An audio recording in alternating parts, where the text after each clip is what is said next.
a letra da música, não perdeu o tempo da música, foi tudo assim, milagre. Fato é isso, milagre. O nosso Deus é esse Deus, né? Agora, se o senhor me permite, eu acho que todo mundo tem a curiosidade para saber onde eu fui. O que eu vi e o que eu ouvi nesses 16 minutos em que estive morto. E eu vou dizer para vocês, eu não vi nada. Nada.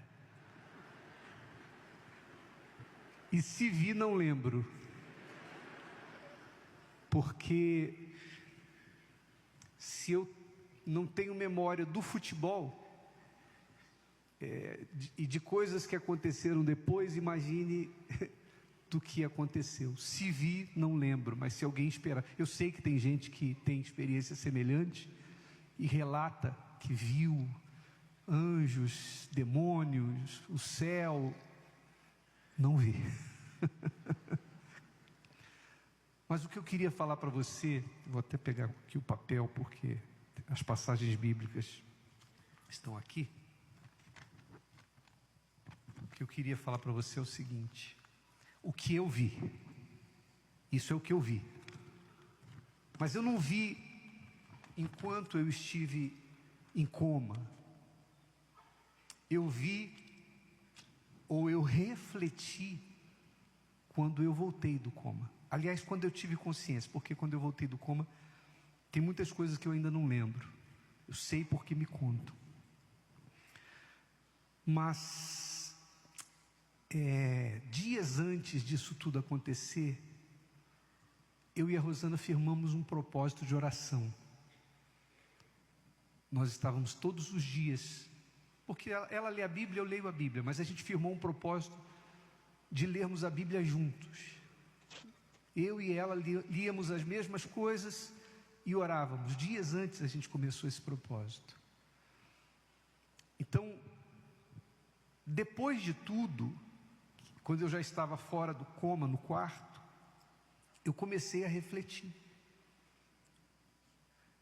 E o Espírito Santo me trouxe essa palavra aqui, Tiago capítulo 4, versículo 14, que diz assim: digo-vos que não sabeis o que acontecerá amanhã.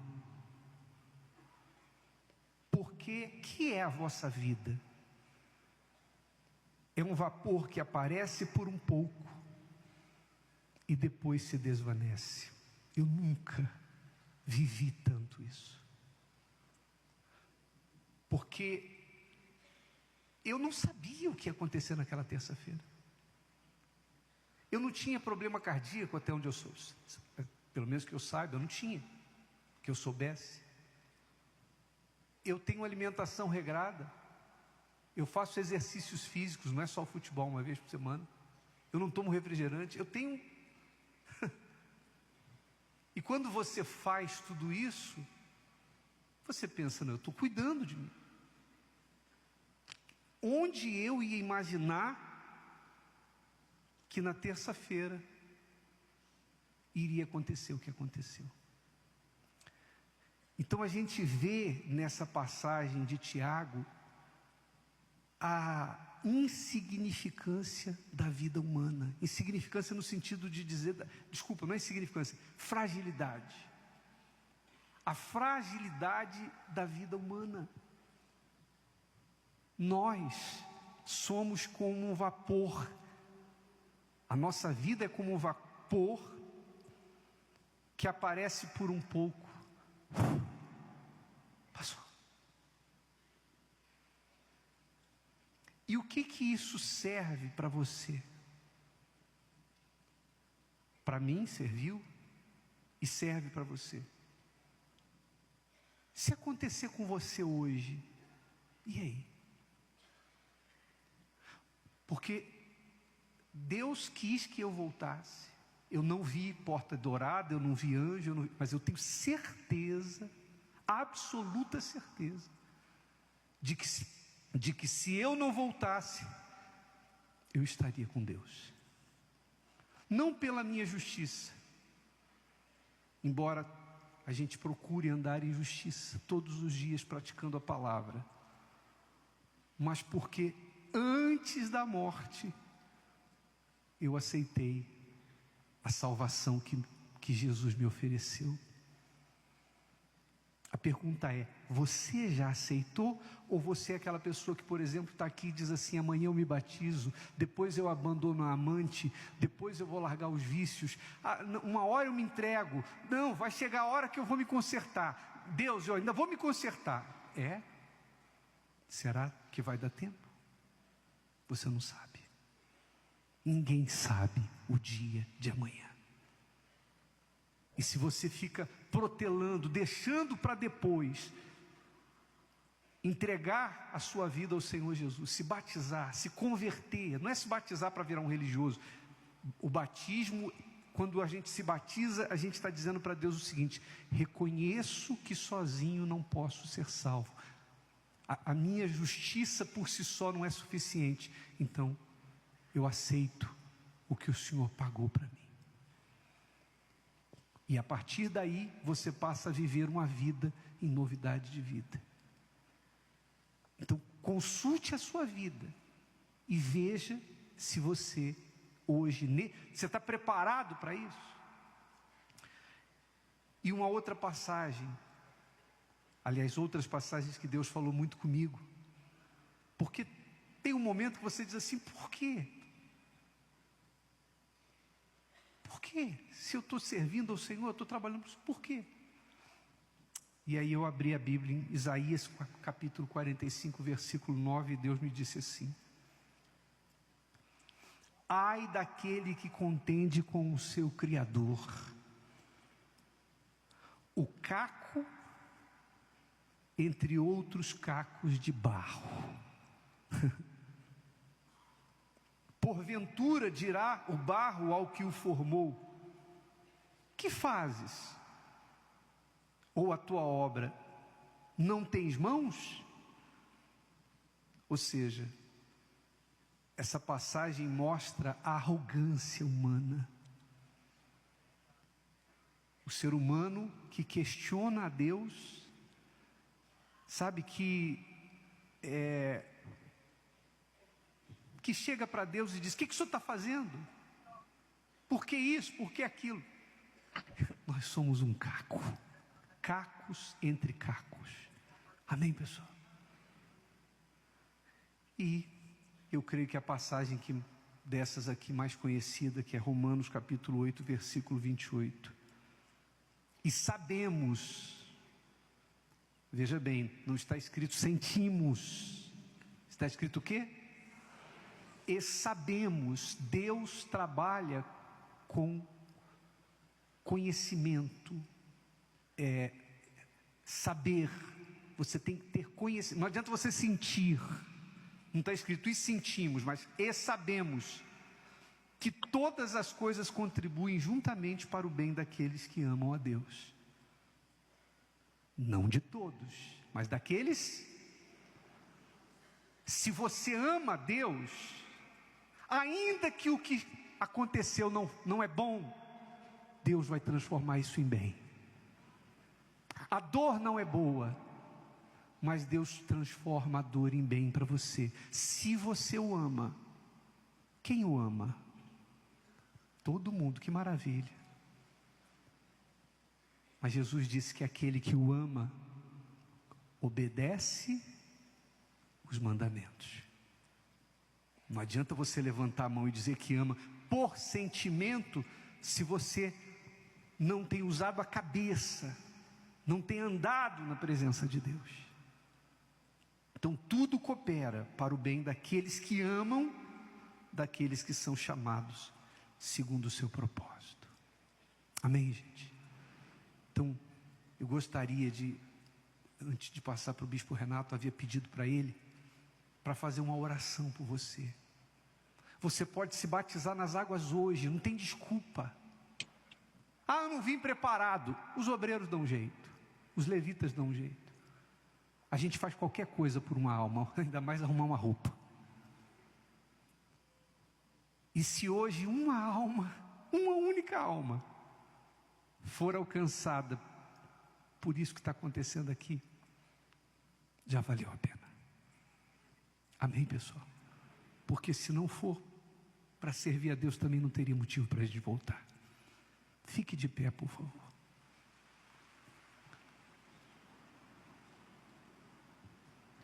Coloque as mãos sobre o seu coração. Feche os seus olhos e eleve o pensamento a Deus.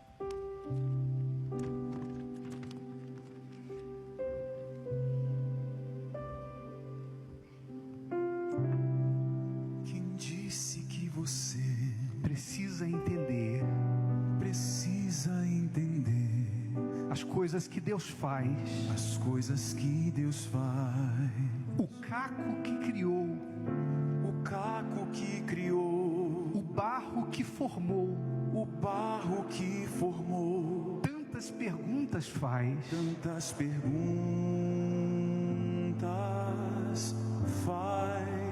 Há coisas que você Há coisas que você jamais vai entender, jamais vai entender, mas tem que confiar mas tem que confiar que aquele que te fez que aquele que te fez sabe tudo de você sabe tudo de você e jamais irá falhar. e jamais irá falhar. Tudo coopera para o bem daquele que ama a Deus. Tudo coopera para o bem daquele que ama a Deus. E seus propósitos ninguém pode mudar. Seus propósitos ninguém pode mudar. E mesmo se o que acontece não dá para entender, E mesmo se o que acontece não dá para entender, creia que a palavra dele, creia que a palavra dele, creia que a palavra dele, creia que a palavra dele, creia que a palavra dele creia que a palavra dele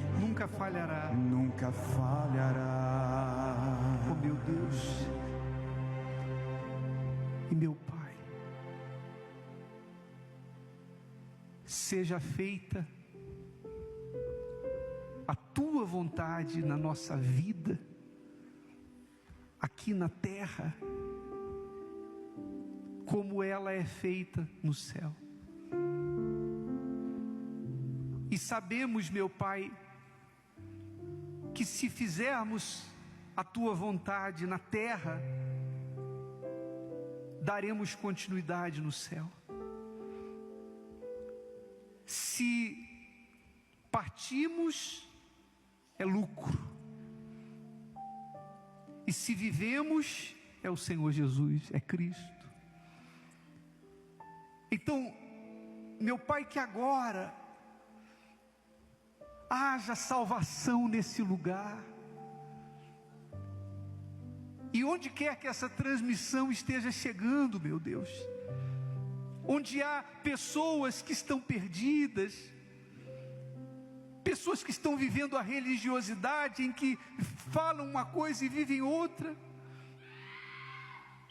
pessoas, meu Pai, que têm sido enganadas pelo coração que diz, não, está tudo bem, mas a pessoa sabe que não está, porque ela está vivendo na sujeira. Mas o coração, o mal trabalha com o coração, anestesiando, fazendo com que essa pessoa continue, meu Pai, achando que vai dar tempo. E se eu não estivesse na Tua presença, eu não teria tempo. Então, meu Pai, a lição que eu tenho é que eu sou caco, é que eu sou um barro, é que a minha vida é como um sopro, é como uma fumaça que passa. E se eu já te servi, eu quero fazer ainda mais. Eu quero que o Senhor, meu Pai, nos ajude, nos inspire, nos dê os pensamentos, raciocínios, palavras, para que nós possamos chegar à mente das pessoas, meu Pai, e fazê-las entender que ninguém vai ser salvo porque é bonzinho. mas só há salvação no Senhor Jesus. Aceita a vida desta pessoa que ora e se entrega. Como também eu te peço, fortaleça essa pessoa, meu Pai, que está passando por uma situação e ela não consegue entender. Ela está olhando para tudo e está dizendo: eu não entendo. Mas a gente não precisa entender, a gente só precisa crer que tudo vai cooperar para o nosso bem. Minha amiga, meu amigo, clame pela sua salvação. Fale com Deus agora. Se você estava vivendo no erro, tome uma decisão agora. Volte-se para Deus. Fale com Ele. Isso, fale com Deus aí agora. Entregue a Ele toda a sua